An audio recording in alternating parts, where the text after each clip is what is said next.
সরকারকে জামায়াতের হুঁশিয়ারি। আওয়ামী লীগকে পুনর্বাসন করছে বিএনপি।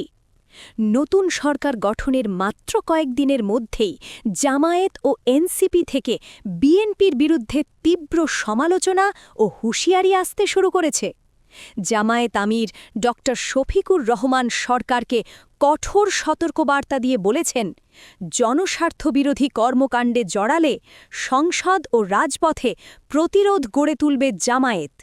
অন্যদিকে এনসিপির আবাহক নাহিদ ইসলাম অভিযোগ করেছেন, বিএনপির ইশারায় আওয়ামী লীগকে পুনর্বাসন করা হচ্ছে।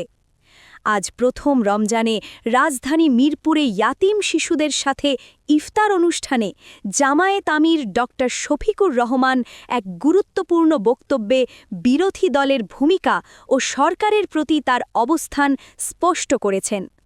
ইফতারের আগে দেওয়া বক্তব্যে ড শফিকুর রহমান বলেন, মানবিক সমাজ গঠনে বিরোধী দল হিসেবে সরকারকে সহায়তা করতে হবে।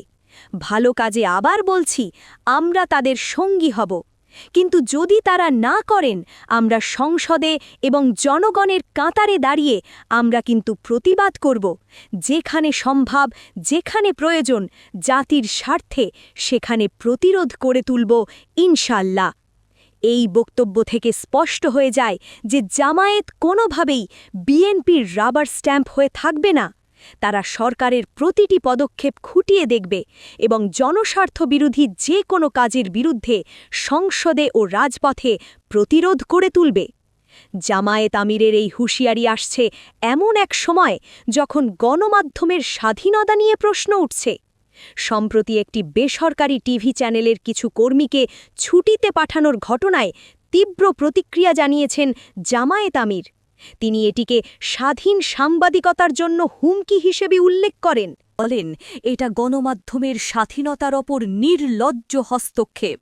যারা এটা করেছেন তাদের প্রতি আমাদের বিনয়ী অনুরোধ, আপনারা এখান থেকে ফিরে আসুন। যারা যেখানে ছিল তাদেরকে পুনর্বহাল করুন। যদি না করেন তাহলে আপনারাই এক নায়কতান্ত্রিক শাসন ব্যবস্থা কায়েম করার জন্য এবং ফ্যাসিবাদ ফিরিয়ে আনার জন্য আপনারা দায়ী থাকবেন। এই বক্তব্যে জামায়াত আমির পরিষ্কার বার্তা দিয়েছেন, গণমাধ্যমের স্বাধীনতায় হস্তক্ষেপ মানে ফ্যাসিবাদের দিকে যাওয়া, আর এটা জামায়াত কোনোভাবেই মেনে নেবে না। অন্যদিকে এনসিপির আহ্বায়ক নাহিদ ইসলাম আরও গুরুতর অভিযোগ করেছেন।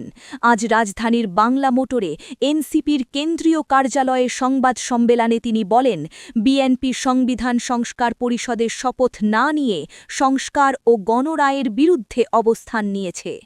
কিন্তু তার সবচেয়ে বড় অভিযোগ হল, বিএনপির সবুজ সংকেতে আওয়ামী লীগকে পুনর্বাসন করা হচ্ছে।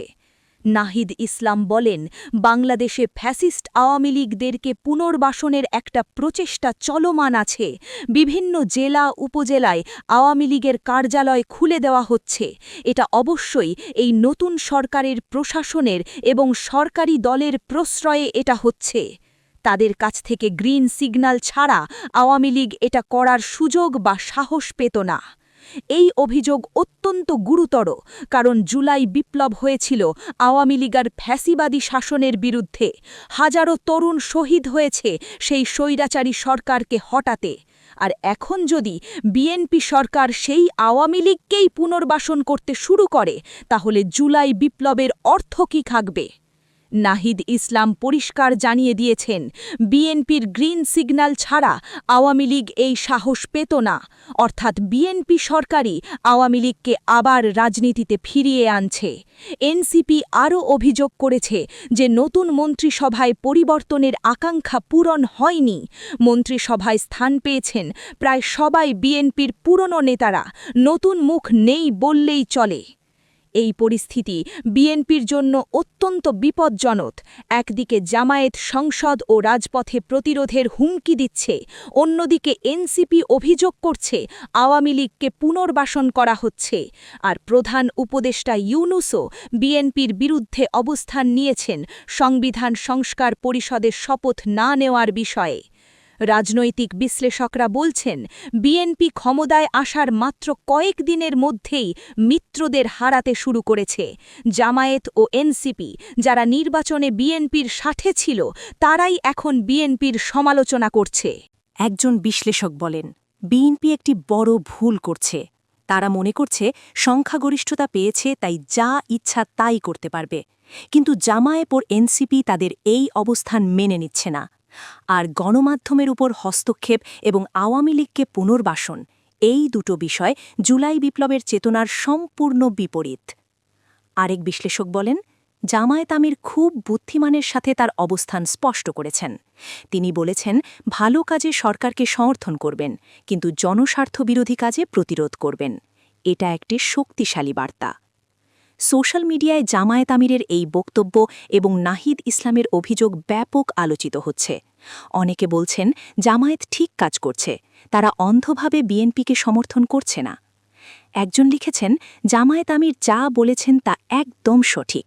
গণমাধ্যমের স্বাধীনতায় হস্তক্ষেপ মানে ফ্যাসিবাদের দিকে যাওয়া, এটা বন্ধ করতে হবে। আরেকজন লিখেছেন, নাহিদ ইসলাম যে অভিযোগ করেছেন সেটা খুবই গুরুত্বপূর্ণ। আওয়ামী লীগকে পুনর্বাসন, এটা কি জুলাই বিপ্লবের সাথে বেইমানি নয়? আরও একজন লিখেছেন, বিএনপির সাবধান হওয়া উচিত। জামায়াত এবং এনসিপি তাদের উপর চাপ দিচ্ছে, আর জনগণও সতর্ক হয়ে গেছে। বিএনপি যদি আওয়ামী লীগকে ফিরিয়ে আনে, তাহলে জনগণ তাদের ক্ষমা করবে না। এখন দেখার বিষয়, বিএনপি, জামায়াত ও এনসিপির এই সমালোচনা ও হুঁশিয়ারিকে কীভাবে নেয়। তারা কি গণমাধ্যমের স্বাধীনতায় হস্তক্ষেপ বন্ধ করবে, আওয়ামী লীগকে পুনর্বাসনের প্রচেষ্টা থামাবে, নাকি তারা এই সমালোচনা উপেক্ষা করবে? একটি বিষয় পরিষ্কার, জামায়াত এবং এনসিপি এখন আর চুপ করে বসে নেই। তারা সরকারের প্রতিটি পদক্ষেপ পর্যবেক্ষণ করছে এবং জনস্বার্থবিরোধী যে কোনো কাজের বিরুদ্ধে তারা সোচ্চার হচ্ছে। জামায়াত আমির পরিষ্কার জানিয়ে দিয়েছেন, সংসদ ও রাজপথে প্রতিরোধ করে তুলতে তারা প্রস্তুত। বিএনপি যদি জুলাই বিপ্লবের চেতনা রক্ষা করতে চায়, তাহলে তাদের এই সমালোচনাগুলো গুরুত্বের সাথে নিতে হবে। গণমাধ্যমের স্বাধীনতা নিশ্চিত করতে হবে। আওয়ামী লীগকে পুনর্বাসনের যে কোনো প্রচেষ্টা বন্ধ করতে হবে, না হলে জামায়াত এবং এনসিপির প্রতিরোধ আরও তীব্র হবে। আপনার কি মনে হয়, জামায়াত আমির কি ঠিক বলেছেন? আওয়ামী লীগকে কি সত্যিই পুনর্বাসন করা হচ্ছে? বিএনপি কি গণমাধ্যমের স্বাধীনতায় হস্তক্ষেপ করছে? আপনার মতামত কমেন্ট বক্সে জানান। এই গুরুত্বপূর্ণ সংবাদ সবার সাথে শেয়ার করুন। ভিডিও লাইক দিন এবং চ্যানেলটি সাবস্ক্রাইব করুন। ধন্যবাদ। এইদিকে এনসিপি আহ্বায়ক নাহিদ ইসলামের বিস্ফোরক দাবি, বিএনপির গ্রিন সিগন্যালে সারা দেশে আওয়ামী লীগকে পুনর্বাসন করা হচ্ছে। জেলা উপজেলায় আওয়ামী লীগের অফিস খুলে দেওয়ার নেপথ্যে আসল রহস্য কি?